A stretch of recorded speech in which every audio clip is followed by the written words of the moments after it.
Hello and welcome to the Orca Pod covering Backyard Survivor One Well, Season 5. We are the Apex Predators of Australian Survivor LRG podcasting, here to get into all the action that was this 5th episode. A lot happening, and of course, as always, I have joining me my fabulous co-host, Dani, returning from an absent week. Hi, I'm happy to be back. You were watching live last week. How good was the 12th? Very good. Well done. Thank you to Zach for making it interesting and giving me a chance to record alive. Kudos, Zach. Well done. I think you're in for a real challenge today, though. Absolutely. And bringing in the Torch Master, Jules. Can you stop patting yourself on the back? We get it. He won't ever. This is the Orca Pod. What am I going to do but pat myself on the back? Come on. Come on. Show me off. Oh, see, Eden's already talking trash, and I love it. Yeah, he may be the People's Champion, but we'll see if he's the 12th champion after tonight. Now, I reckon he will be. We've got the interview with Luke coming up shortly, but before we do that, let's get into the redemption action. Anything interesting you want to talk about the big showdown with Luke and Mel? Mel had a disadvantage and still won. Do tell, what was her disadvantage? So if you notice the side they had the balls on, so they're both right-handed. She was having to lean over to get her ball because her ball was on her right and Luke's was on his left, and presumably they're using their left hand to load them on. So she had a bit further to go to get them on. Holding it with your right hand? They're holding the paddle with their right hand, and they're both loading the ball on with their left. So Luke's ball was right next to him like this. Mel was on that side of her, so she had to lean over to put it on. This is interesting. I actually would counter that it was better to have to lean over because that keeps your hand stable on the paddle while you do this, whereas this is more likely to pull your paddle to the left. No, because you can just you don't have to look at your hand. You can just sort of find the ball and then bring it out. You can keep it. I think I'd rather have the reach over. But needless to say, they set up on opposite sides. I'm left-handed, so I would have been fine, but still. I would have been horrible. You also don't have breasts to try to lean across. Yeah. That's for a woman. That's a challenge when you're reaching over. Still, when it comes down to those challenges, there may be some natural benefits or not. But either you can do that shit or you can't. And I can tell you, I cannot. I would fail miserably at that challenge. Yeah. As soon as Mel got the first one, around the corner, I was like, oh, yeah, it's done. Yeah. I was actually looking at that. I'm like, that's impossible. I was like, that's impossible. I was like, you can't do this. How do you get it around the corner? What the fuck? Well, obviously Kyle got it around the corner. We all know Kyle can do all these things in his sleep. That's why he shouldn't be the play tester for this stuff, but we know he can do them. But yeah, it was unbelievable the way they were getting around that corner. So it was a great challenge. It was good to see Mel win. Sad to see Luke go, but good to see Mel win. Yeah, look, I was sad to lose someone off my draft team, but I was still fist pumping when Mel pulled it out. Especially after such an emotional confessional, and I just was like, I just wanted to reach through the screen and cuddle her. Well, it's good that she survived, but we'll get our final word from Luke. Do you guys want to say anything before I bring up the interview with Luke? No, I'm excited to see it. You want to give a warning here, CK? No, it's shoulders. It's fine. Luke to the Orca Pod. Sadly, you got voted off, but we know how much you love to get your kid off. So in the spirit of it, here we are, shirts off. Tell me about the decision just to remove your shirt while wandering around Redemption. Well, I just kind of wanted to be fun, I guess. I remember going into the show, and you see a little bit in my pre-game sort of interview that, I just wanted to have fun. So they're sort of wanting fun content or whatever. There was another part after the challenge with Kath that all the blocks were stacked on top of each other, and I may have fly kicked them all down. So I was just out at Redemption, just sort of trying to have fun. They want to make it appear as if it's like this, barren, boring hellscape.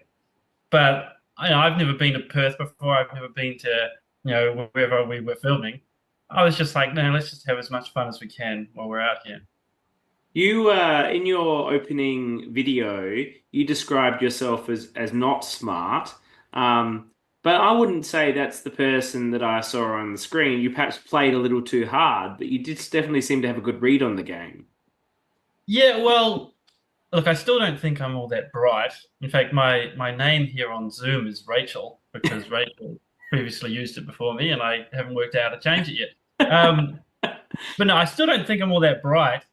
But I do agree that I did play too hard, and there's a few things to that.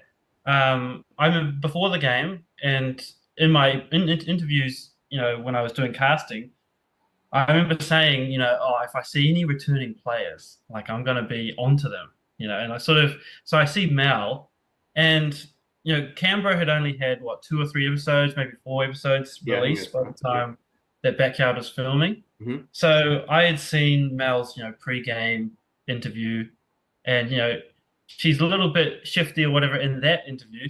Maybe not in how she actually plays, but that stuck in my mind. And so me and my wife, we are watching, all these Meet the Casting, sort of assessing what do we do with that type of person and that type of person. I remember when we saw Mel, it's like, oh, you could never work with her. She's got to go immediately. That was our assessment. And so it was probably my homework pre-game is what killed me. Is I learned too much about Mel. I had not even really watched that many episodes of Survivor Canberra. Maybe the first 2 episodes. But I sort of that was enough. This preconception of Mel being all this and all that. Oh, she had to go. And so the playing hard thing, that was just like a tunnel vision. It must be Mel. It must be Mel. It must be Mel. No, Zoe and Jess offered me Kath on a silver platter, and I still go, oh, no, must be Mel. Oh, you were quite strong on that. You weren't willing to defer to Zoe and Jess. You were pushing your position. Yeah, I was pushing my position, and in retrospect, if I just let Jess and Zoe, let's just go Kath, Mel probably goes next because Jess and I spoke last week, and I was sort of just running through like what actually happened.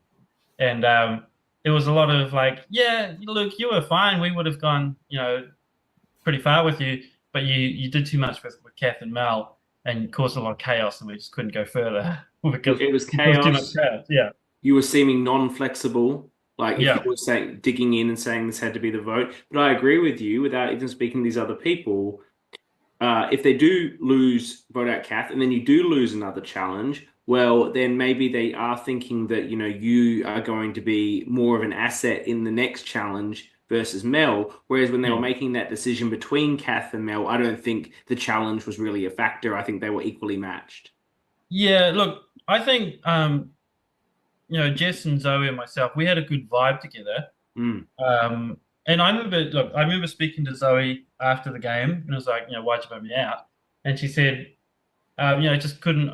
We felt like we couldn't mold you, sort of. You're very inflexible. So I think, even if I'd sucked at challenges, I feel like we still would have had a good thing. I was just too crazy, too stubborn, tunnel vision. That's what did it. That's we would have fascinating that you were watching these Meet the Cast from a recent season that come out and strategizing how you would deal with the particular players. That's I've not heard of someone doing that before. That's a really interesting way of preparing for a game. Well, it killed me, didn't it? Well, only because it was the pre-existing person that you got tunnel vision on. You also knew Tara, did you not? Or knew of Tara's game? Yep, knew of Tara's. I made the mistake because that was it when we're all together before the puzzle. Everyone's finding puzzle pieces. I was marooned right next to Tara, and so we just ended up having a yarn. Everyone else is finding puzzle pieces. We're just chatting. I was definitely like, if I had been on the same tribe as Tara, I would have been. It would have been a weird one because I got on pretty well, pretty quickly with Tara. But at the same time, it was sort of like, how far can I trust her? How far, So, again, that sort of pre-existing tunnel vision easily could have bit me in the butt if you replace Mel with Tara, it probably could have been the same thing. Yes, I see. One thing you managed to do, though, was play an instrumental part in getting poor little Tommy voted out when you absolutely slammed the discussions down. Tommy mentioned that people were talking about DC to you. You immediately flip around to DC and say, he said your name, like Tommy's trying to actively target the guy. What was the thinking there? Just causing a little chaos? What was the plan? Well, Tommy's name was already big in the discussion. It was pretty obvious that it was going to be him. So I thought, well, he's told me this information. Let's try and use it to benefit me in some way. And, I looked at DC as being someone, if he was on my tribe, I wouldn't mind having gone because, all we had was first impressions, and he sort of stuck out as being different. It was quite a young group, and he stuck out as being older. And so sort of like my thinking was, let's keep your friends closer and your enemies closer. So it's like, hey, let's show DC that I'm willing to work with him, all that kind of stuff. Because at some point, I want to give him the boot. Yeah, and I want to not see it coming. Yes. Well, I see. You told me it was already done. I get it. That's smart play. Yeah. That's a very smart play. There was other smart play, but I can see how the tunnel vision on Mel, based on these predisposed ideas, ended your game prematurely. But you then did go to redemption and get on a bit of a winning streak. I understand that it took you and Tommy a long time to complete that puzzle, but the edit made you look smart, so that was something that you credit for. And then you did the Luigi jump that then got turned into a backyard meme, which was very fun. Did you see that? Hang on. Yeah, I'm still here. I'm still here. Did you see the little Luigi thing they did? Yes, I did. Yeah. I was just like, I really didn't want to be first boot. That was the big thing. And so to win that first challenge, yes, I'm not first boot. You notice after the other challenges, I'm very subdued. All I cared about at that point was this damage limitation. Let's at least not be the first boot. You said so subdued, but you told me that you fly kicked the pole that we didn't actually see in the edit. Well, that was because I remember I looked at the camera, the person following with the camera, guys. You want some fun content, do you? All right, let's go. So that was just for fun, really. That wasn't like a celebration of kicking down everything. You were very smart in the way you played that. I don't know if you tuned in last week, but I think you got away with a little shifty move there. What you can get away with, you can get away with. But the way you played it at the end, you stacked and then watched Kath's pile and, okay, she put one on, you're going to put another one on now. And you were sort of playing the strategy there of hoping her tower would fall over, I felt, which I thought was smart. No, it wasn't quite. It was just stacking as much as I could, although I was always making sure after I stacked, I would look side to side to see how much it may have been leaning. And that probably saved it from falling later on. But I was just trying to stack as fast as I could, and it just happened to be a tie there. So it wasn't a case of me, you overestimate me. I felt in the 1 minute you sort of stacked up and then held. I once Cath's fell, there was no point of doing. I felt like if I had put on more, it easily could have fallen down, and that would have been a disaster. So just leave it. Let Kath. She didn't have the time to restack it. How do you feel about the final challenge? I looked at something like that, and I would never get that in a million years. That last one you had to do.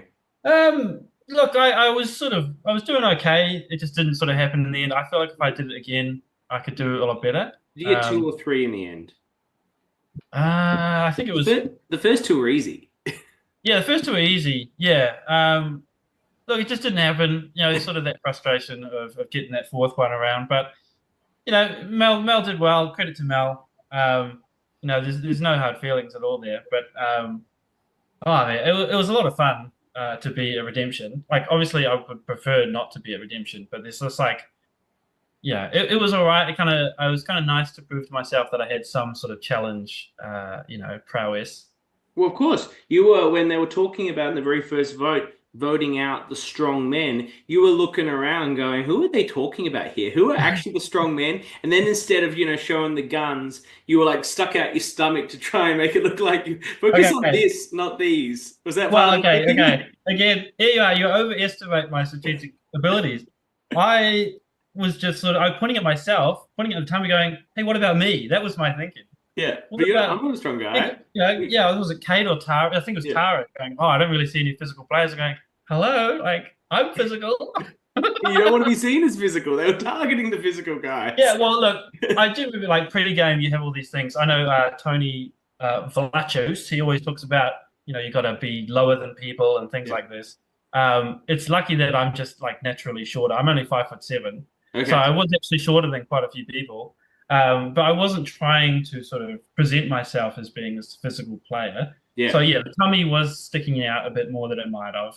And I was trying to slouch over a bit more than I might have. It is strategic. See, but it didn't outplay work. yourself. There's a bit there. There's a lot there. I wanted to say thank you for coming on. Obviously, a bit sucky to go out as early as you did, but obviously, in that short time, you provided a lot of content. You're a big character, and that's what these games need in the early phase. People that play hard, are big players, big characters who pop on the screen and keep it interesting in the early phases before you get into the real nitty gritty. So, look, obviously, I would love to see you go further with how hard you were playing, but what you were there and what you were there for gave us, I think, a lot of really enjoyable content. So I commend you for that. Yeah, look, I think, if/when I play again, I'll be a lot more dynamic. So, yeah, don't be so tunnel visioned. Probably don't play as crazy. I mean, there's a million things that I will do differently next time you see me. And you will see if we do see you. But certainly everyone that's ever played a second time is certainly a lot better. So if we do get a chance to see you again, it'll be great to see if you can learn from some of these mistakes. But thank you for coming on, and thank you. One thing before we go, I have blessing from a few of the people on the cast to say that your analysis is a little off sometimes. So, and I watched was it episode 2? That's when I get booted, and I'll be honest, I had to turn it off because I was like, oh, they're so inaccurate, and that's why I called up Jess to be like, hey, what actually happened? Because I had this vision in my head of what actually happened, but then I listened to your analysis and I'm second guessing. But then I spoke to Jess. She said, nah, everything you're thinking was fine, whatever. So, yeah, Jess is just being nice to you, mate. Like, I've got the real deal. I'm interpreting it correctly. She's just want to hurt your feelings, mate. Like, at the end of the day, all I can do is interpret what I see on the screen. I can only interpret the edit. And I'm not always right, but you know. But I have the blessing of some of my fellow contestants, who I will not name, to say your analysis at times is off, which is understandable because you don't have all the information, which is fine. We love it. We love the podcast. I construct my own narrative, and that's the truth. My narrative. Thank you for coming on, and we wish you all the best. All right, lovely. Thank you. Wow, taken down a peg. What? The first criticism I feel like about us as analysts. No, that was just for CK. That wasn't us. It was only CK. Look, I'll be the first to admit that I implant a lot of strategy on these players. You do that a lot. And you know what? It just makes them seem like better players. So they all should be complimenting me. Yeah. Don't have any issue with that. You know, look, I have to say, if we base it on my draft predictions, I'm not a very good player at all. I sort of looked back at our Canberra draft versus this draft, and if our draft order is like our predicted boot order, Canberra, we had an average. I did the math because I was really bored. We had an average of like 4 positions away from their actual placement. We did really well. We're already fucked on that here. Well, that's because I picked so badly. But, you know, it's because I'm just too nice. Anyway, I'm just such a nice guy. I think that's what we all know. And I like to pick these people that no one else is picking. But they end up not being very good, apparently. So maybe next time I'll just pick the guns. But I still have my King Mark kicking along. So that's something very sad to lose some of the boots we had this week. As we get into this week's coverage, now we could spin a wheel where we start our coverage. Where would you like to start the coverage today, ladies? What do I say every time there's a swap? And they did it again from the beginning. No, but every time there's a swap and they do what they did in this episode, what is my criticism every single time? They change their shirts. I know who's who because I watched every episode twice and I take notes. But most people don't. Leave them in their original shirts and then we don't have to do the thing at tribal. Oh, who was from this tribe? You can tell because they're wearing fucking pink. I'm sick of it. I think you should accept that this is a production decision that many of these productions make. And I disagree with it. I will continue disagreeing with it. You can make your own decision about how the contestants are dressed in these circumstances. And I will. Look, they should all do what Keegan did for you and put the yellow singlet over there. I appreciated that. That's what you want. You all need to bring 2 pieces of clothing, each that could go on top of the other, depending in the order that you get put in particular tribes. Anyway, I've said what I need to say about that. We can go anywhere else you guys want now. Also, I'd like to apologize. My cat is never affectionate with me until podcast nights, and then she wants to be my best friend. So. Eden only liked that because he had a second shirt that he wanted to show off. He wanted to wear his second shirt. Yeah. If I was on a black tribe, I'd probably want to wear the other color as well. Let's just start at the start because we've got Yes. new dynamics with these swap tribes. And who do we go to first? Orange. Yeah, we're open on orange. Like we go to them first. Let's go there. And Jess and Zoe are now not matching. Zoe has clearly got the exact same shirt, just in orange. Jess has a slightly different one. But it's these two are the queen bees, and the other two are fighting. I like the efficiency of just having the same shirt in separate colours. That's what I would have done. Actually, I think that's what I did do for Melbourne 4. I had the exact same shirt in 2 different colours. It's utilitarian efficiency that we get. Like this is Andrew would be proud of this. Andrew from Exile would love the utilitarian efficiency of Zoe's costume attire, as opposed to basically having a variety of shirts that you want to wear. That way, it doesn't impact your decision. Like how Eden wanted to swap so he could change his shirt. DC is saying here that he wants to get out of his pink shirt. That's why he hates the pink. That's why he wrote swap on his little vote there. You know, you're not making decisions based on your outfits. Smart. But yeah, so that orange tribe, it's very clearly it's Jess and Zoe. They're at the top, and Tara and Jacob Jacob are fighting for who's going to be third. Yes. Which I think 100%. that was going to be fairly obvious. Yes. We had some very interesting discussion about the extra vote, which quite ironically, everyone on this tribe knows Tara has, because the 3 that were there were Jess, Jacob, and Tara. They all know the outcome. They know that Tara has the extra vote. They know Jacob has lost his vote, and then they're considering. They didn't know that Jacob had lost his vote. They seemed to think that it was just for the first tribal, not the first tribal he goes to. No, Tara knew. Jacob misunderstood. Tara knew. Tara was like, you didn't want to be like, dude, you're wrong. Yeah. Jacob was like, no, it's not. It was just the first trouble ever. I was like, no. They were doing some fun stuff with the graphics in this episode, and that was the first one where it went from like, I'm like, why does it say he doesn't have a vote? And then like it pops up, no vote. Yeah. When he finally. I love the fun they have, and like the first confessional for each person was their original color, and then it morphed into the new color. And like when the people have got the beware advantage and the scroll like just disappears away, like very well done from that side of things. Very, very. If they insist on the shirts, would you be happy with a formally blue or something under their brackets, under their name? No, that would just be confusing. Just leave them in their original shirt. The buff is all you need to tell what tribe they're on now. Not everyone wears their buff in such an obvious, overt place. Well, they should. Some people wear them on the wrist. The wrist is like basically useless. Unless you're like me and you just talk with your hands, and that's it. When the Italian comes out and stuff. Isn't that just you speaking Italian? Yeah, exactly. So Jacob becomes aware that he does not have a vote. Well, that's more that's later on, but it's just the back end. But yeah, Tara's telling Jess. That Tara and Jess go off to the well, and Tara's like, "Hey, I've heard this rumor that I've got an idol. I do not have an idol." And she basically says, Mark has it. Absolutely. Because this is how it worked. This is what it was. Mark has the idol for sure. And then who turns up at the well is Mark and Haley. Mark and we get our time we saw. Yeah, right now, our first crossover. Yay! We had so much discussion about this last week and what was the actual dynamic of this twist. Yeah. It was good to see it eventuate at last. Yeah. I wish it was different people, because like obviously like Haley's not going to talk to Tara anything strategy. Like I kind of wish it was different people in that moment so you can get a bit more strat. And I wish that the swaps had been a little more swappy. It wasn't so like 2 tribe heavy on 2 tribes, so that makes it even harder. But I was excited to see the first crossover. Yeah. And so we get the Tara's mouthing to Mark, like, have you got the island? He's just like, yeah, it's right here. Which is interesting. I don't think I've ever seen those things be hidden in wrist buffs before. Like, sometimes they're like small little bracelets, but I do like if they are small and are able to be hidden in a wrist buff, then I actually see that as a valid reason to do the wrist buff. It's actually a great place. Absolutely. I think it's great. I just had never thought of that as a...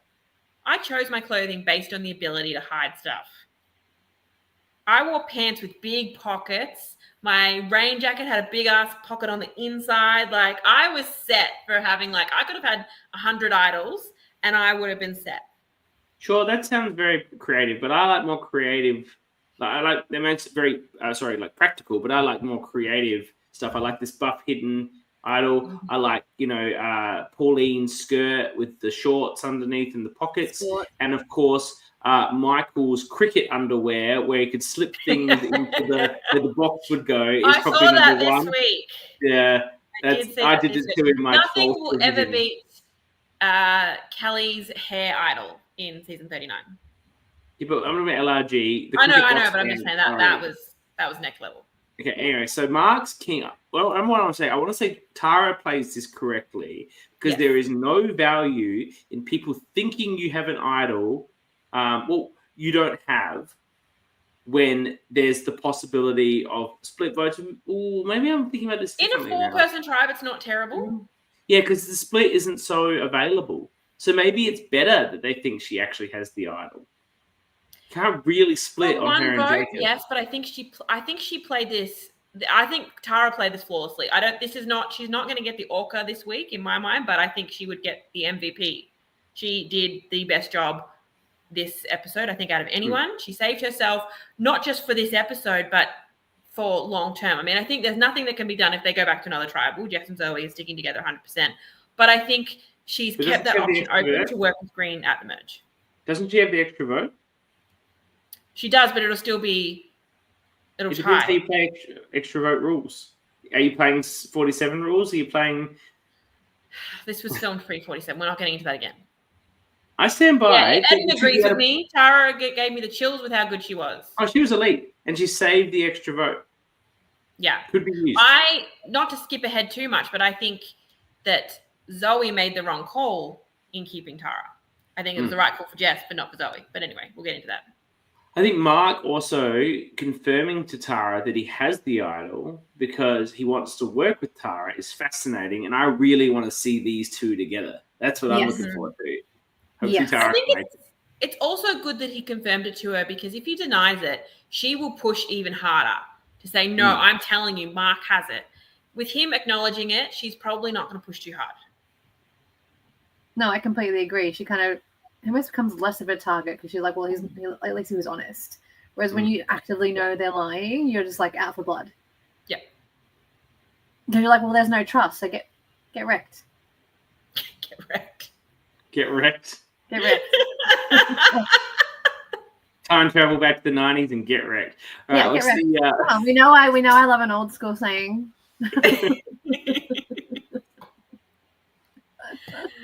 I have young children. I got to resort to like friendly threats. Kyle's saying episode title. Get wrecked. Get wrecked. Yeah. I mean, I think young kids is more saying things like Sigma and Skibbity. I don't understand that. Skibbity Sigma. That's what the young kids are into. What the fuck does that mean? Isn't it Skibbity toilet? Yeah, it's the Skibbity toilet. I'm 100 at this point, okay? Gotta get kids that keep you young. Well, what happens next, Jules? Well, there's a little bit of Tara immediately throwing Jacob under the bus.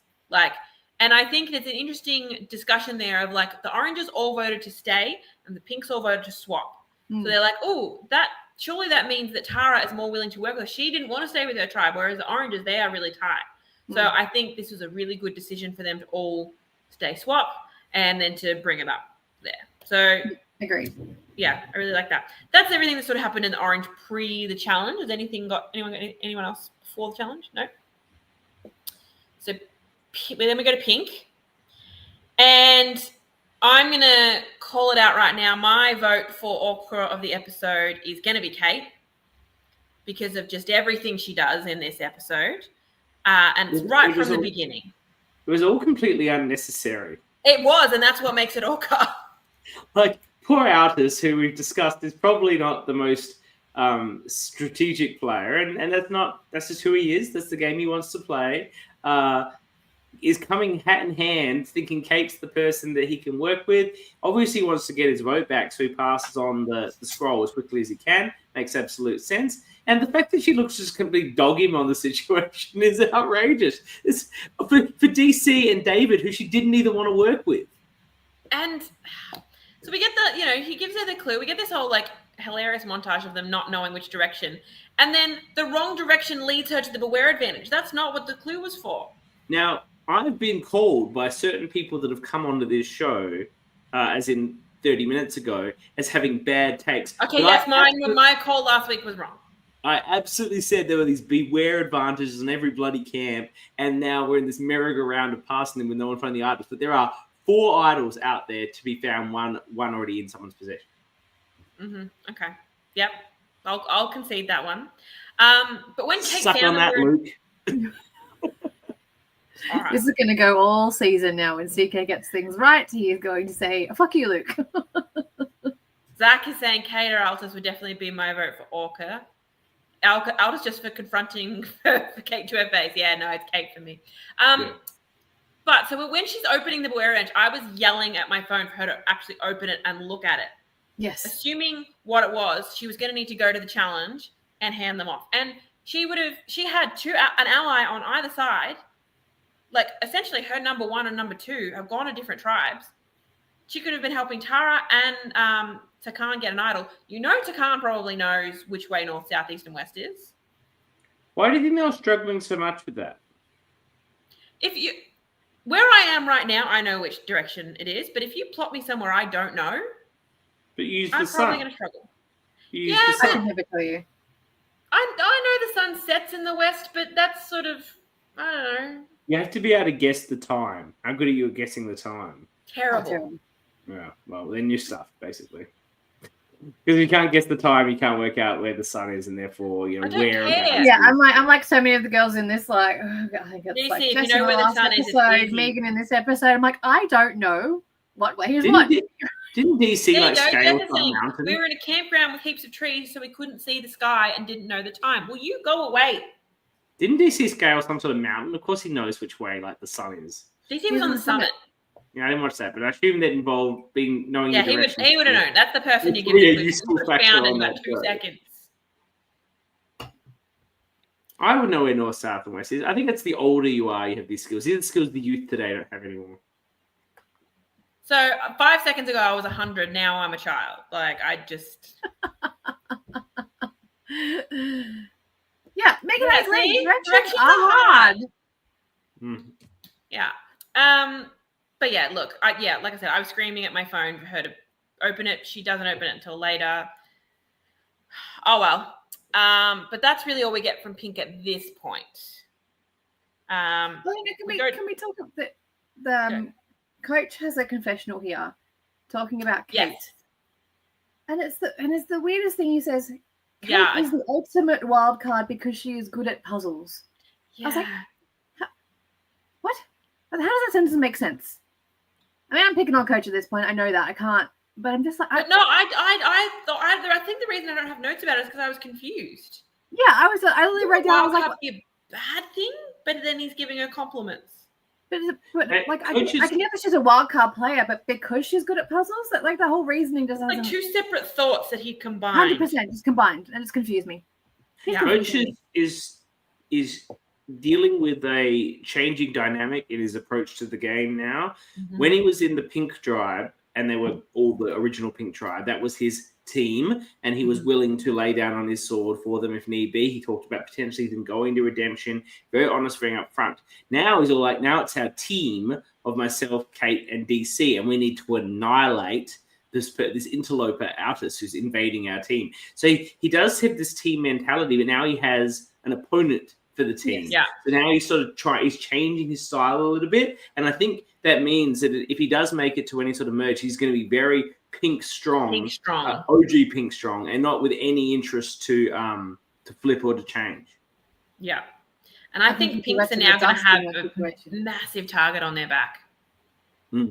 Not one of them has been voted out,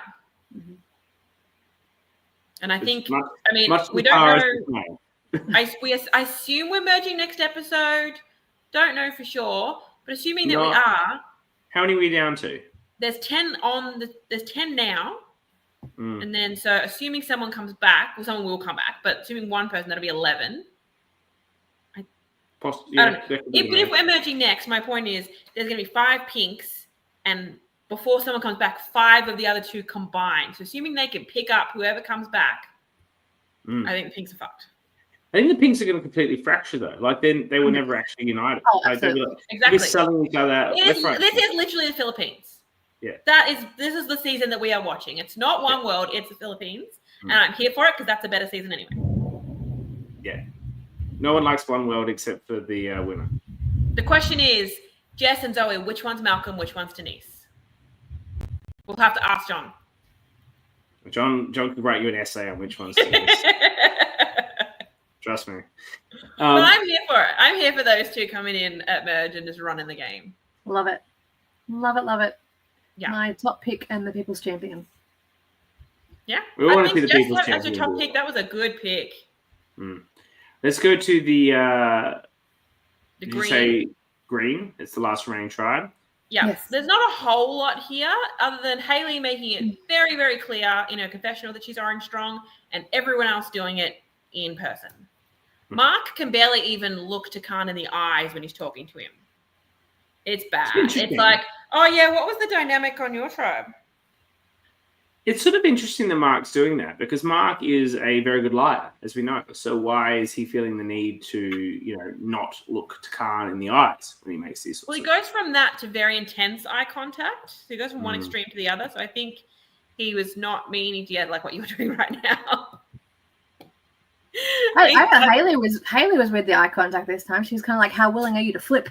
Yeah. I was just like, Hayley was the hard word. I was like, shit.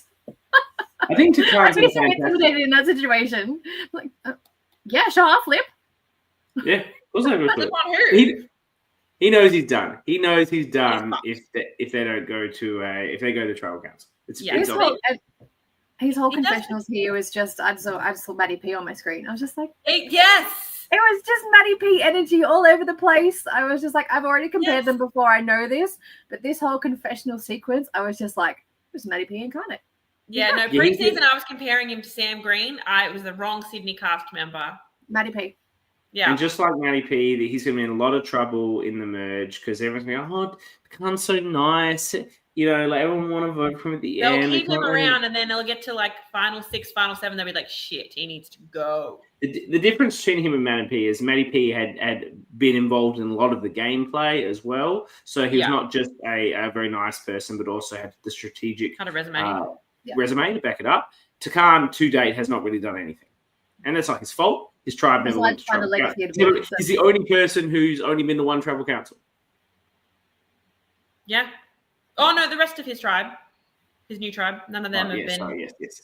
Yeah. Exactly. Oh, sorry. He does pitch to Megan about making a move. And we see, I don't know if this was just her saying something for the camera or if she was having some genuine thoughts. She's talking about, well, this will give me connections to the pink and I've got connections to orange. And then we see her once again talk about her connection to Jess. Something I've noticed, we saw it in the beginning of the first episode, those 2 were locked in. Since then, we've seen Megan talk about it a lot. We have not seen it from Jess. Yeah. I'm feeling like this is very much in Megan's head. They are ride or die. They are number one. When they get back together, they're going to be it. And Jess is on to bigger and better things. And I think her and Zoe are now much tighter than she could ever be with Megan. I don't think Jess had a chance to think about Megan. No. Doesn't mean she hasn't had a chance to think about who the fuck's on the other tribe. She's just like, I've been getting fucked here. Let me focus here. Like, she had no chance to think about that as a connection. You're spot on. Megan and the rest of that formerly orange tribe have spent the last hours just playing the game in their head about who they're going to play with and what their plan is. And maybe we should vote out as actually, let's turn on Mark. All these like nonsense plans we're all coming up with without even actually playing the game. And Megan's, me and Jess will be back. Now, of course, Jess is going to, if Megan comes up to Jess, it's like, we're back together. Let's do some damage. Obviously, Jess is going to jump on that. But in terms of loyalty, of course, her and Zoe are closer. They've been through the crucible together. They are locked in. There's nothing breaking that. So it was a choice between Zoe. They're trauma bonded. Megan. Yeah. Exactly. Trauma bond is real, people. Trauma bonding is real. You made the right call, so you won't receive some negative fan mail for that one, Dani. Thank you. I'll see it. All we're getting is support for Dani. You've missed me. You've missed me on my correct hot takes. No, Jess has been. What am I? fucking Top liver. yeah. Jesus. But anyway, that's okay. All right. Anything else before we get to the challenge? No. What did we think of the challenge? This twist on idle hands. Loved it. Super. I'm going to interesting. disagree. I Love the prefer three-way. 2 people. Love the three-way. We got less of that awesome move where someone throws it up and knocks it down. This was I've never seen it before. Loved it. Absolutely loved it. And the fact that DC clearly gave both of his points to Green to make sure Takan was safe. Smart. Yeah. In the first round, he went straight. Him and Jacob faced off, and Mark just sat there. I was like, oh, okay. And then DC went again the last one and did the same thing. Focused on getting Jess's down, and then here Takan, knock mine off. Which was the round where 2 people clearly went against the third. I've only got the matchups. I don't have much detail about what happened in each one. There was one round, I'm sure the chat will tell me where, and the person who was being targeted expressly said that. It said, they're coming for me. Like, I think that was the last one with Jess. They just beelined at them and took them out. I think it was Jess, but I think it was Jess's first one. Which was against Coach and Megan then. Yeah. Against who, Megan? David? Coach, yeah. Coach, yeah. Yeah. I thought it was great. I really liked the whole thing. I thought it was a really. I like this challenge in general. I just think, and I still liked it here. I just think the three people didn't improve it. I just thought it was super interesting, like, because then you just you have to think about it so differently. Because in a normal, you have to you kind of hone in. Whereas this, you're like, oh fuck, I've got to see them all oh shit. All right, yeah, it just changes the strategy of it, which is super interesting. There was more strategy in the competition because you had to watch your back, and there was more strategy in your ability to assist people that used to be on your tribe. So for someone who likes strategy, Jules, I would have thought you would have felt this was an improvement on a challenge that you're not particularly a challenge lover. Yeah, that's true. That's true. I will say the fact that it was 2 tribes going to tribal, if it was only 1 tribe, we would have seen 2 tribes gang up on the if this was pre-swap, it would have been everyone ganging up on pink. Yes. Yes.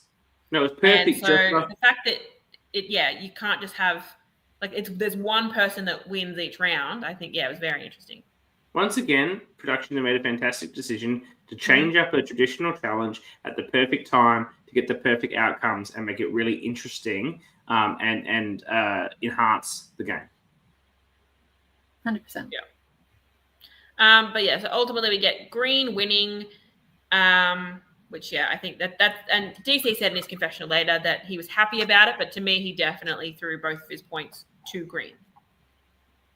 Yeah, look, I didn't notice that, but you pointed it out. I'm sure it happened. There's absolutely no reason. It was more noticeable the first time because he kind of ignored Mark. He went straight to Jacob to knock his down. So of course Jacob is going to knock his, and Mark can just sit there and chill. And don't forget that I'm spot on. Yes. Yeah, spot on. Don't forget that Takan is DC's number 1. Absolutely. And he knows that he's fine. Yeah, DC's fine. He's got the loyalist of loyal to a tribe of all time in Coach. And Kate should be loyal, or if not, they could even bring in out. Whatever, he's in a fine position, right? He's not going anywhere. Takan is absolutely dead in the water if they go to tribal. No question. He's got no advantages that can help him. That piece of paper that he found is not going to be a benefit. By the way, I think, though, there has to be another episode, right? Well, it depends when the merge is, because when these expiring idols or the legacy advantage, wasn't it the legacy last... advantage is the first tribal of day 2. So Mark's idol was the last... Can only be played on day 1. Day 1. So that makes me feel like we would have had more discussion about Mark's expiring idol from Mark. But he didn't go to tribal. I know, but he could have handed it off to someone. Could have handed it off Mark's not handing off an idol unless he is absolutely certain it's the last one. Yeah, that's what I'm saying. So I feel like if he knew it was the last one, he would have known. It's gotten pretty dark at this point. So I think there's probably not many. Well, I just watched the equivalent episode of season 4, and we got another one to go there. And they're way in the dark. They're way in the dark there. Yeah. Yeah. Yeah. Anyway, so after the challenge, we go to Orange. We see Zoe is leaning more towards keeping Jacob. Now, I mentioned this before that I think we're probably going to talk about Jess and Zoe as one entity, but I think Zoe's best option is to vote out Tara. Jess's best option is to vote out Jacob. Yes. Which, and I think we saw a confession from Tara where she's saying that in her mind, Jess has more power of that duo. And we saw that play out. We see her talk about it with Jacob. They talk about the two of them and who's more strategic and who would be best keeping if they were to team up. Yeah. And I definitely see Jess as the front man of that duo. Yeah, absolutely. Yeah, I think anyone would see that. Yeah. Zoe's doing a very good job of just letting things go. I agree with you that this was the worst outcome for Zoe, but Zoe's whole game is to not push these outcomes because they don't they're perhaps small differences impacts the way it impacts her game. So if she starts pushing over the top, if she gets her way, then she becomes the more perhaps more threatening, the threatening of the duo. When ultimately Jess is going to cop. When ultimately the time comes to break them up, Jess is going to get the target, not Zoe. Oh, absolutely. Oh yeah. So now, are you once again giving down strategy on someone that just isn't there? Do you think this is intentional by Zoe, or it's just what's happening? I think that this is just her vibe. I don't think she's just naturally going to be outwardly strategic. Yeah, absolutely. I think that's. But there might be a general mindset of wanting to be in the back a little bit or something. But I think that's just generally her style. Yeah. It goes all the way back to the first episode where her and Jess, their bond started forming and they were paired up in the challenge, and then they got to the bit where you had to make the poll, and Jess is like, should we go to a different one? Should we go to the same one? And Jess is like, whatever, I don't care. I don't think that's her vibe. I don't think that was the strategy, right? Yeah, 100%. Yeah. And same with the vote out thing for the idol, and she's like, I'm gonna forget one of these people out, or whatever. She didn't even use it. Mark's putting the crest ears on Tommy as hard as he can. It's a completely different style, and that's just always her style. And Tara does the perfect middle thing, I think it's Tommy, but I've heard else as a name, so let me circle that one just in case. Mark's in the bushes, with his sniper. Yeah. And then here is where we see Tara's just absolutely played this to perfection. Straight up with Jess, hey, I've got this extra vote. Do you want me to play it? Do you not want it in the game? I will play it and I'll vote for Jacob and then it's out of the game. Or do you want to keep it and have us use it? And Jess's instant thought is, get rid of it. I don't want it in the game, which gives Tara a bit of pause, but she's like, well, at least Jess is being straight up with me. And then she says to her, I will give it to you if I make the merge. And that's a pretty tempting offer. Ding-a-ling-a-ling. Yeah. Because it's not if I get through this tribal, if I get to merge. Yeah. So you got to keep me for at least, however many more that we come to. Yeah. Which, I think it's absolutely brilliant. But then she hedges her bets. She goes over to Jacob and is like, well, do you want to do something? Why are we letting these two call the shots? But then realizes Jacob doesn't have a vote. She absolutely can't do that. Do you think that if Jacob had a vote, she might have been more interested in using her extra vote to take control here? I don't think so. Because isn't that a better play? She is in danger next trouble, if there is another trouble. I think it is a better play, but in the short term. But again, I think she trusts Jess and Zoe more than she trusts Jacob. I get it, but I think if Jacob had an extra vote, Tara would partner with him because it is the better move for the next one. But Tara doesn't think about what's just happening in front of her. Tara is thinking about all the way to the end. And I think the main reason this is a good decision for her is when she eventually gets back with her pinks, she can pull in Jess and Zoe as numbers versus Jacob, who's got his own numbers. Yeah, but with Jacob, they could have pulled in Jess's bestie, Megan, and they'd have a great little force. They don't know that they're besties, though. They don't know this. I'm just saying, I'm making a joke back to the other thing. I know, they don't know. Only Megan thinks they're besties in her head. Yeah. Tara was the third member of their Braid Alliance, don't forget. Yeah. This is true. There is the Braid Alliance. Yeah, just Tara runs rings here. So subtle about it too. There's this you kind of almost read like you're reading that against her as like, oh, she's like a little desperate, like kind of desperate here. You don't really see the strategy behind it because she just plays it so well.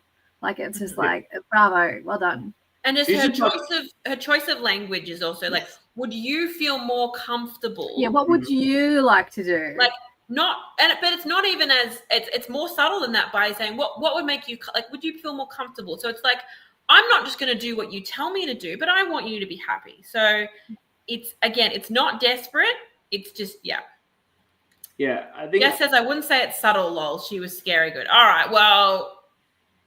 Sorry for having a little Tara fan club here. I was actually in this, and to be honest, she's got the right players in someone like Jess, who wants to be playing strategically. I think that's really where Jess wants to be, and she sees the value in someone like Tara there, someone she can bounce ideas off of, and someone who is going to be more threatening than her at Merge. This wouldn't have worked. I don't care how persuasive Tara is on Hayley. Hayley's just like, no. No. She's had the right people who are willing to listen and engage. This is 100%. Absolutely, yeah. A lot of people wouldn't have worked on. Oh yeah, a lot of people this would not have worked on. Yeah. It was a masterclass though, and I think it's a masterclass you get from having played before, having then had the opportunity to watch that back, having played orgs and other things like having crewed a lot of seasons as well. There's a lot of experience here that's coming into Flora. But the thing is, I can't see Tara doing any better than she did in her first go round because she's just going to roll into Merge with an incredible target in her back and eventually get voted off when she doesn't have immunity. Well, I mean, Hayley has a hard on for her as is, and now that Jacob's gone, she's like the world is ending for Hayley. Yeah. Like when this outcome is seen at the next challenge. I want the camera to be solely on Hayley for that. Well, the previously on, she goes to the summit and learns about it because you see her coming back to green, going, Altus and Jacob were voted out, and there's gonna be steam coming out of her ears. Yeah. This is if her Merge, this is Tara v Hayley. Like hell hath no fury like Hayley. Things are looking great for Takan. He's like their new Betty. Come to us, Takan. Join him. Suddenly he's a number. And we go for DC as well. He'll be able to roll into that crew as well. And he's looking for a home. So that will be really interesting. Though I think Mark will be wanting to do something more interesting than roll on with the oranges. Well, I'm really hoping it's not as simple as pink versus orange. I'm hoping it's a very fluid merge. And I think it's very fluid. Mark wants to work with Tara clearly. Like there's more interesting stuff at foot with very players that won't be prepared to take a back seat, that will want to control that merge, that will make it very, very interesting. I think the one world twist start is going to be a factor there as well. Yeah, I think the one world twist has been a fantastic addition because it really has created these early relationships that I think only would really work in an LRG where it's short term, because that was a short period of time. And if you did, for that to be effective, say as they did in Palau, it wasn't effective. They spent one night and then the tribes got made. So there was no relationships built there that then carried over into the game, because obviously you spend a week with someone, who cares about the one night you had. But here, that first round would be perhaps longer than a lot of the other rounds, given just the vibe of it. And the fact is that those relationships that were built there, for a lot of people, they really matter. For others, not so much. And they were tested by going to a tribal council. Yes. Which, I mean, in my mind, that was an absolute nightmare having 16 people in a tribal. But I think it set us up for a really good merge game, hopefully. And I think the only person who's going to be stuck in their OG colour strong is Coach. Yeah, everyone else is going to be everybody else is going to be looking to make moves. Yeah. Like they might have like one or two people maybe one that they're bringing from their OG, but they're not sticking like hardcore as a tribe strong. Yeah. Well, I mean, Jeff and Zoe are going to be. I mean, but that's trauma bond. That's different. And again, that's one person. Bond. But that's also, again, like one person. It's not, that's all that's up to the tribe. That's not a tribe anymore. That's not a tribe. That's trauma. And no one's going to be threatened by that immediately. No. Down the line, if they're both still there, that's going to be. Yes. People are going to want them. They're going to be popular at Merge because people are going to want them to join their pack. Yeah. Do we want to talk about the Orange Tribe now? That was the Orange Tribe. Sorry. Do you want to go straight to Tribal and then we'll do the whole pink thing? No, I don't care about Tribal. Sure, Tribal. Well, no, hang on. Then we just talked about Orange and their strategy. Then so now we'll go to pink. Yeah. So we get DC and Coach just sort of saying, Zach, that's not a tribe, it's trauma. Isn't it? I have got all the episode titles today. We're great. So we've got DC and Coach just being like, well, yeah, we're going to vote Altus. Like, no big deal. Yeah. And then Kate she's keeping Altus comfortable, making sure that he's not going to play a shot in the dark. But she's, again, doing too much. She's being very awkward about it. What do you think about Altus? Overtime to try to get a strategy out of him? And he's just like, what do you think about Altus confronting her about, hey, we were working together and you found something? I don't think it was smart. I think he needed to go back and sow those seeds with the boys first before that happened. But they're not going to believe him. No, I know. But you start that and then you can do the I just don't think it was smart to confront her straight up. I think the minute he worked out that she had lied to him, he was going to vote for her anyway. Yeah. And so why not confront her? And then he's got something concrete to take back to the other two. He'd still have the beware paperwork. He would have something concrete. Yeah. He could show them his beware paperwork and say, this is what happened. I had lost my vote. I already passed on that scroll. I brought the pink scroll. I couldn't use it for myself. I gave it to Kate. I thought, everything he said, someone that I could work with, blah, blah, blah. But I saw her find something and now she's lying to me about it, so I can't work with her. I've got my vote back now. She doesn't have her vote. Like, she can't play a shot in the dark. Why don't we just get her out? Yeah.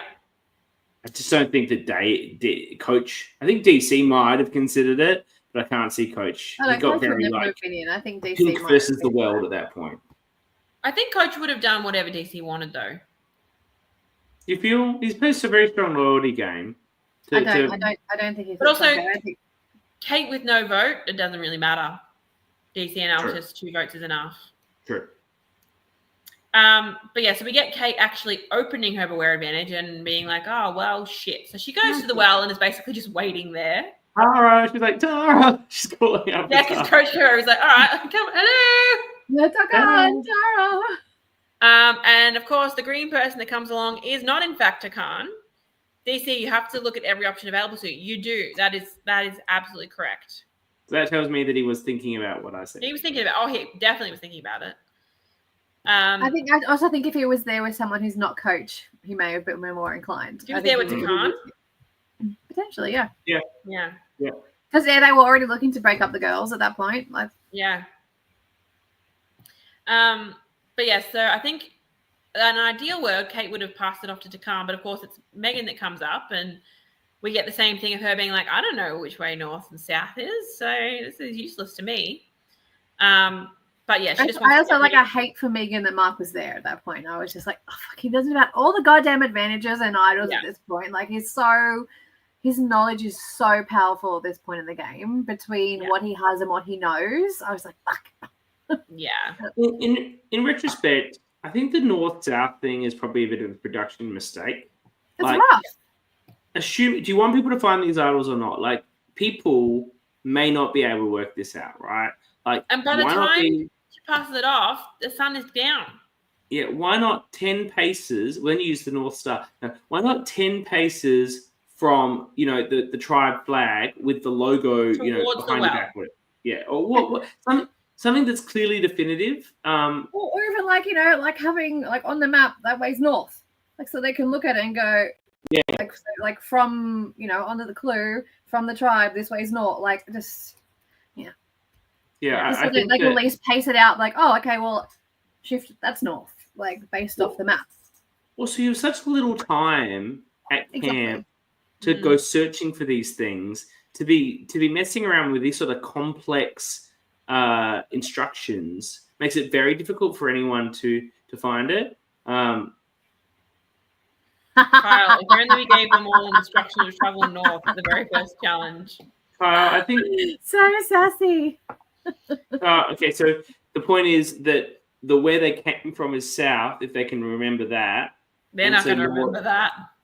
That's I get it, Kyle, but I think you're giving players too much credit in a heat of a moment situation. Exactly. When it's so fast paced, you're thinking about every fucking thing else going on. I don't give a fuck where north is. Just tell me how many paces from the flag.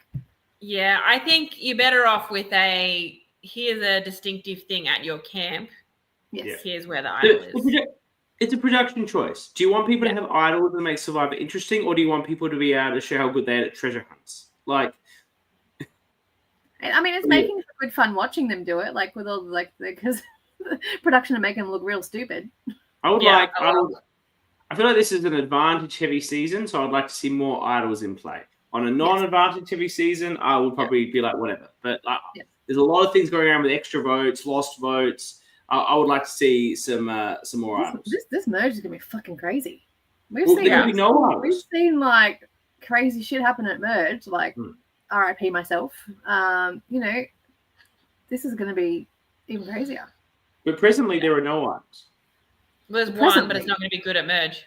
If we think the merge is happening at the start of day 2, the first merge vote is in. And only 2 tries have been given the clue out of 3. There's still another clue to be found.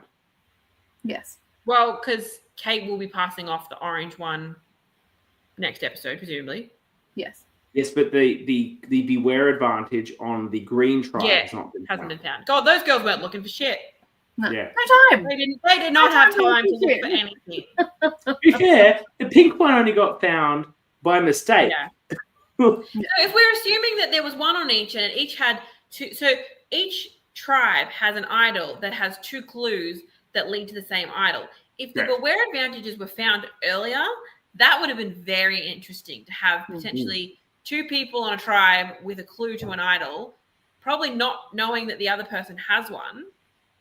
I think if it had played out the way they wanted it to, that would have been so good. It's unfortunate it didn't, but yeah.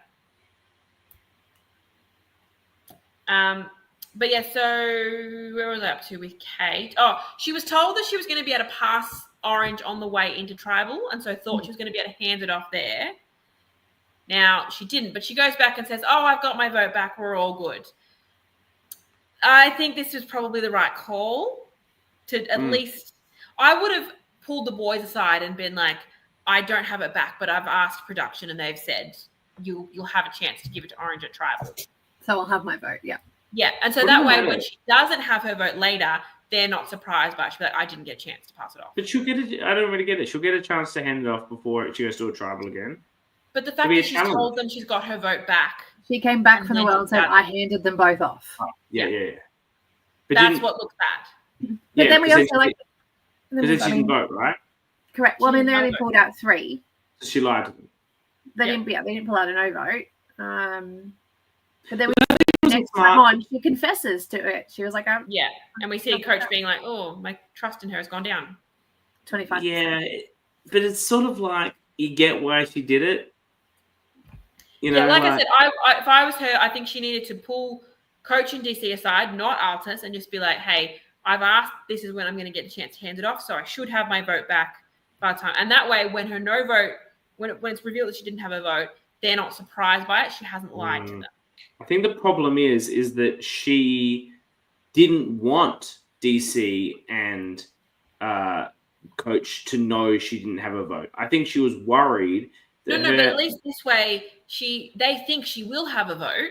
But if they don't actually pass orange, which presumably they didn't, then they know she doesn't have a vote. So I think her concern was her lack of vote, and therefore her lack of shot in the dark opportunity was going to make her a more appetizing target over Altus. So she wanted them to think she had the vote.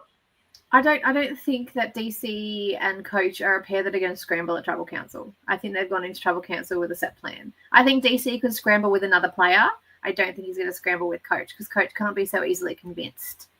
I agree, but I'm thinking Kate was playing at a paranoid level on this one where she was very jumping at shadows, particularly when she's got outers specifically throwing her under the bus. So she's not even really jumping at shadows. She's jumping at the fact that she's done some dodgy things that her tribe doesn't know about, and they've now been informed about it by a player who's pretty upfront. And that might be appealing to a coach and even a DC. Yeah. No, for sure. If they're exposing a player that they think they can trust, absolutely. It just sows discord. Yeah. I never changed the buff. I had a plan to break out the yellow buff. Here we go. DC, from memory, we knew we had to protect Kate, so we might have known before we got there. Okay. We'll see how that plays out. Really worried. Yeah. I think they had the right call. Yeah. No, I agree. Look, the thing is, there was a lot of distrust on this pink tribe, and we've seen that play out. But they don't all know that they all felt that way. And, I think they did. But now they've actually had a vote where they all worked together. Yeah. So Kate may have had feelings where she didn't trust DC. But when you've actually voted together and, voted someone else out, then you do actually have, my vibes were that I didn't trust him, but his actions have shown that he is trustworthy. Yes. Yeah. Is that it for the episode? Well, we get the tribal. There's not much happening at tribal that's worth talking about. We get the whisper conversation. Tara being like, I want to talk to Jess real quick. That same conversation about the extra vote. Do you want me to use it? And Jess actually says to her, I trust you. And that's music to Tara's ears. That's what she needed to hear more than anything else, I think. See, my paranoia went the other way. I was like, this Tara thing now, she's being targeted here because Jess is trying to placate her by being like, oh, it's fine. Don't play it. I went overthinking. Is this the first whisper conversation in the LRG history? It's usually not allowed because people are not individually mic'd up, and therefore it's not possible to get the actual your TWIOSLH companion behind the scenes wants to verify if this is yes or no. Eden. You're saying Eden. Eden did whisper conversations at Tribal. Yeah. Oh, yes, he did. He did. There you go. And they didn't get up. They just sat there and sort of, I don't know which was filmed first, but air dates are what matters. So I think these two were filmed very close together, Backyard and Canberra. No, this was definitely filmed. Yeah, no, I think this was filmed. I'm sure. Okay, so I think Backyard might have been filmed first. Are there anything more for the episode? If we get into 12? Eden can tell. Bring Eden on and we can tell us. Well, I'm going to bring Dani out as we do. We'll see you soon. I will remove the comments myself. Good. And now we're bringing in a person that needs very little introduction. The People's Champion of Canberra Survivor. The reigning People's Champion. The person who's going to cause me to spend $1,000 on drinks in Canberra at some point in this year, first quarter probably.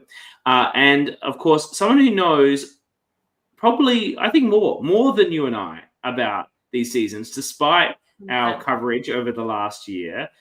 He has responsible for the Canberra Survivor wiki, which is amazing. He and another person are putting together a broader LRG wiki, which, if you have information and you want to assist, they want assistance to complete all the data. There's lots of information that needs to be inputted. So I'm sure Eden can give us more information about that. But I think this is going to be an incredible challenge for me. Zach wants to be avenged. Well, maybe Eden will make a foolish but exciting choice for the listeners as well. But without further ado, let me bring in the People's Champion and Edgic King for this season. Eden, welcome. Hello. Thank you for having me. Oh, I'm excited to have someone take down CK. I was taken down once. Kyle beat me. He did. And I wanted to have it again. But this is going to be a challenging round. I've done extra research for this one. And Jules says I've made the questions extra hard. Yeah. Well, first, before we get into it, how do you feel about this season's People's Champion, Zoe? I love Zoe. So I've just loved watching because she's had that poor girl's had the worst time of it, burning out her entire family. So yeah, really love her. In my Edgic, she's not giving winner contender yet because she's coming in circumstantially to the narrative, in my opinion. But in terms of her gameplay, phenomenal. Do you think But she's I giving can see this top being a 5? winner edit though. Top 5 edit. That's what's important. I could see top 5. I could see her going out in the exact same spot as me. I think so. Wouldn't that be iconic? No, I can see this being a winner edit though, because they want to hide the winner a little bit. They don't want it to be in your face. So I can see it still being a winner edit. She's not. I don't really see the winner edit, but I definitely see top 5. Yeah. That said, I was surprised. I was surprised to see Jacob go out this week. Very surprised by that. Yeah, I was too, actually. I also talked to Khan in the comments complimenting Eden's shirt, which is a fantastic shirt. But he's never complimenting my shirt, so you know. My gorgeous shirt. It actually has pink and yellow for the 2 freaking tribes. You know. You guys are putting a lot more effort in than I am. I do it for you, Jules. I know you like the color coordination. It's your bugbear. I do. But we're here for TWIOSLH. I will recap the rules as always, just so the millions and millions of viewers know how this works. Yeah.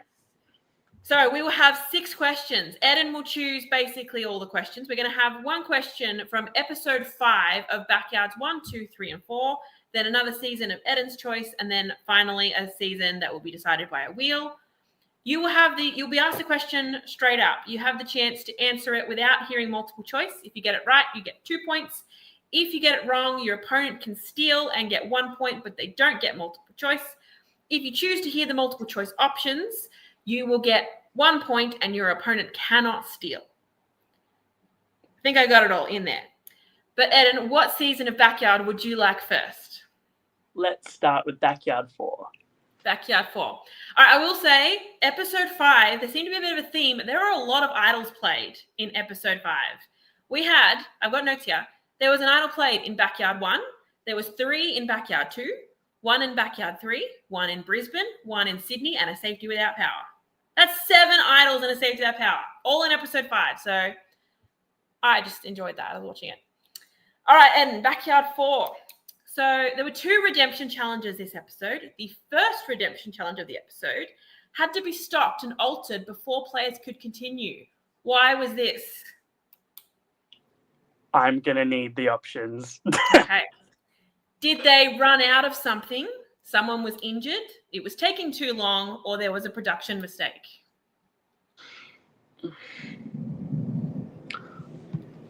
You've made it hard for me because I'm so good with like numbers and with like names, but this stuff escapes me. I'm going to say that they ran out of something. Correct. They ran out of water. They had to like carry water and like throw it across, and then they were all out. They were like, "Oh shit, okay."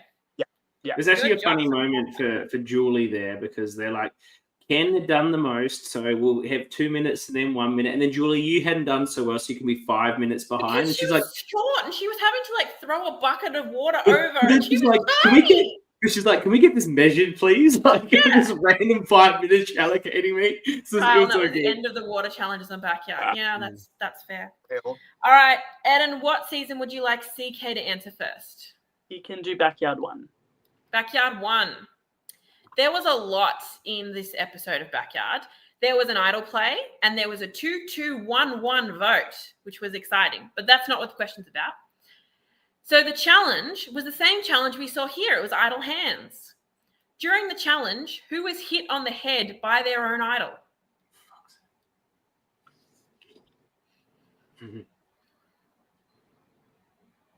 How is that not in my notes? I do remember that happening.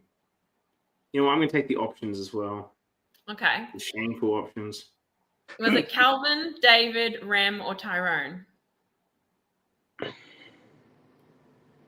I remember it being Calvin. I don't think it was Tyrone. I reckon it was David. It was Rem. Ugh. He did that awesome move where you throw it up and it came back down and just bonked him on the head. Sorry, Kyle. I mean, they're all Backyard.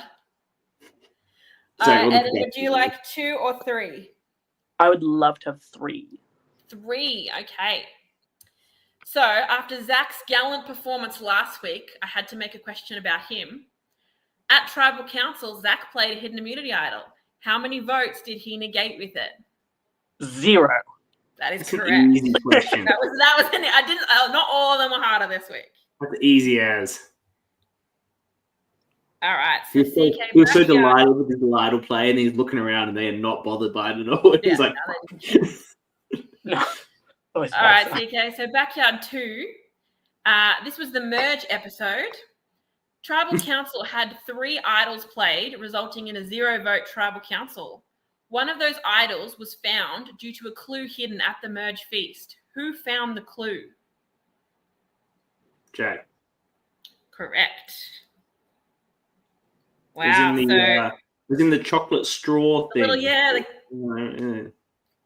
Yeah. All right. So going into the final question, Ed, you've got a 1-point lead.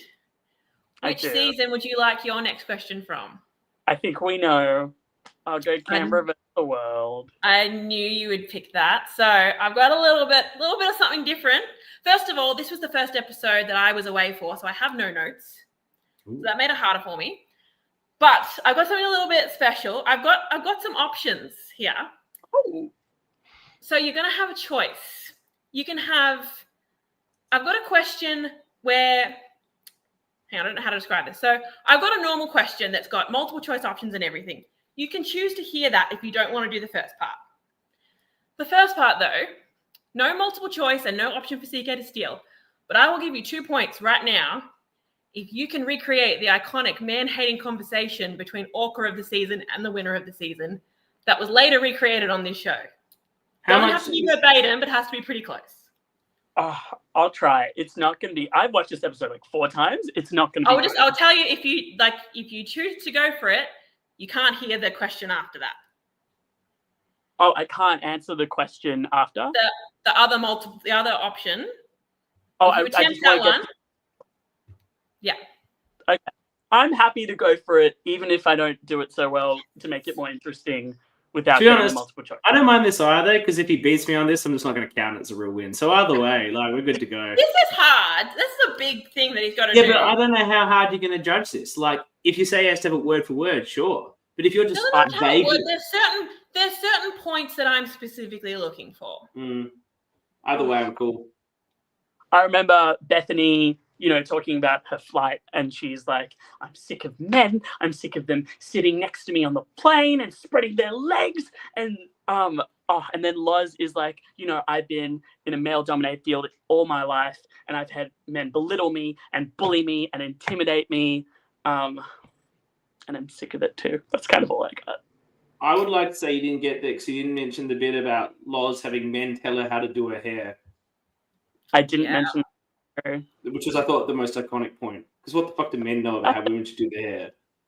It's up to you, Jules. Yeah, no, I'm not going to pay that because what I've got, I just wanted to do it. So we've got, I'm so sick of men just on a daily basis, like on a regular daily basis. I've had enough of them. I've had enough of them on Survivor. I've had enough of them on the internet. I've had enough of them, sitting next to them, putting their fucking legs in my space on the plane. And then Loz says, I'm a female in a male-dominant industry with some of the most masculine men. I'm tired of being gaslighted. I'm tired of being bullied. I'm tired of being spoken down to. I'm tired of being told by a man how to do my hair and how many earrings I'm allowed to wear. That's beautiful. It was amazing. And I'm sorry you didn't get the points for that, but I just wanted to throw that in there. It was fun. I think getting it was fun enough. Yeah. All right, it's time for the wheel. Shall we now?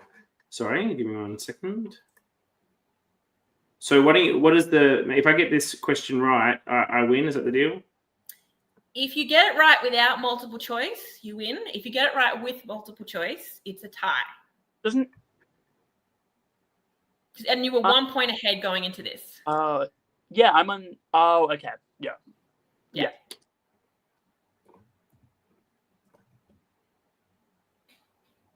And if it's playing with fire again, I'm going to scream. Sydney. It's Sydney Survivor. First time we're answering a question about that. I have no notes on Sydney, so let's see how this goes. Let's see how you go. So for this episode, we had a double tribal with individual immunity. Players were holding 10-kilo sandbags above their heads. Who was the first person to drop out of the challenge? Dani. That is correct. Thanks, Dani. Had to include her somehow. She hasn't even been an option yet. Do you want to give Eden the Canberra question to see? All right. This is just for glory. Right. No actual points. So we had a double tribal council. The new black tribe, because I couldn't make it about your tribe. The new black tribe voted out Squin unanimously over Aiden. Other than Squin and Aiden, whose voting confessional did we see on the show? We see Andrew's. Yeah. There you go. So if you hadn't have made it fun, just like Zach, who made it fun, you would have won. But the official record will give me the win. So, congratulations to you for keeping it interesting for the viewers. That's what we love here. On the Orca show, it's not about winning. It's not about being strategic. It's about being entertaining. So exactly. I like that you have. I like you brought it to us exactly the way it should be, just the way Zach did last week. But congratulations for coming on and being such a. I watched Sydney on 2 times. I haven't watched a single Sydney episode for this quiz yet. That's how afraid I was of you for this episode. So because I have no notes, I better watch the Sydney episode on a fast. So thank you so much for coming on. And look, tell us about the Edgic that you and your friend are creating for the whole LRG, because I think it's amazing. But I know you need help to fill it all out. You can't do it all yourself. In the wiki. Yeah, the wiki. Sorry. Yes.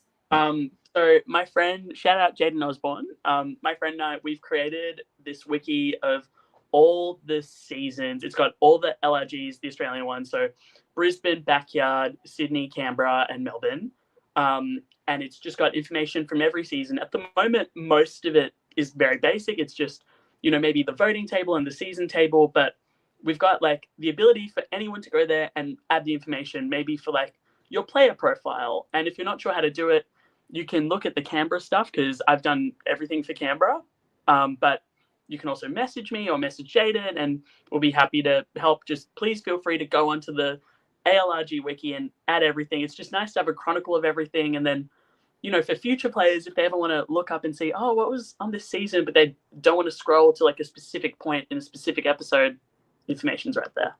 If the next time we do TWIOSLH, it'll make it so much easier. Oh, yeah. If every person who has played just went on and wrote about the stuff they did, then it could be done in with an hour's work for everyone, or 2 hours, depending how far you went. But that could be a simple way of doing it. Love it. Yeah. I want to write my own player profile. CK was the best. It'll be the longest one. We'll have essay length. Yeah. But anyway, thank you, Eden. I saw the Canberra one that you'd done, and I was like, man, this is so good. I wish this had been done for some of the other seasons, and I love that you're bringing it all in. It's so fantastic. It's such a valuable thing for the community and bringing the whole community together. So thank you again, and thank you for coming on and making the show interesting once again. Thank you for having me, and I've been loving your coverage again. Thanks, Eden. Thank you. Dani, how do you feel that you were the answer to the question? I loved it. I put the eyes up before I realized what the question was. I was like, fuck. I was like, no, I'm the answer. I can't put eyes. I thought you might not like being the answer for that particular question. No, that's okay. That's okay, because it made people think that I wasn't anything to worry about as we move. I mean, not that the challenges were anything to worry about anyway, but it made me less of a threat at that point in time. But as I said, I was so worried about Eden that I did watch that Sydney on about 2 times and flick through just to pick up the points, because I don't have notes for it. So without having done that, I might not have got it right. And that's the threat that I saw Eden coming into this game, who would have won if he'd not gone for the fun answer. Yeah, look, that was a tricky one. That's why I gave him the other option. Well, he was always going to get his season right no matter what it was. So, yeah, that was fun. Yeah. That was really good. So, thank you again, Jules, for wonderful questions. Thank you, Dani, for being back with us this week. Always love having the 3 of us. Great content. We'll be back next Wednesday, as usual, covering the show. We'll have another interview. Maybe I might have 2 interviews, presumably. You'd imagine that 2 people might get booted. And we'll, of course, be back with TWIOSLH with I won't spoil anything, but I think next week, another former backyard contestant lined up, but one that is well-versed. I'm well versed in the entirety of the community as well. So someone very interesting. But I don't know how good they are at trivia, so it's good. They don't scare me quite the way that Eden scared me. So we'll have to come and see. It depends on their recall ability. I'm not sure what their recall ability is like, but in any event, it will be a fantastic episode. We'll reveal who that is later. Obviously, tune in to the next episode of One Well this Sunday, and then we'll be back on Wednesday. Thank you very much to everyone who joined live in the comments and to everyone who's listening after the fact. We appreciate your... which scene will they have to reenact? Well, I haven't watched episode 6 of that season yet, so I don't know. Yeah, we're doing it on the fly, but we'll have to see what will need to be reacted next week as we continue, and what other production failures you can highlight in the questions, much to Kyle's. Until then, we will see you then. Bye.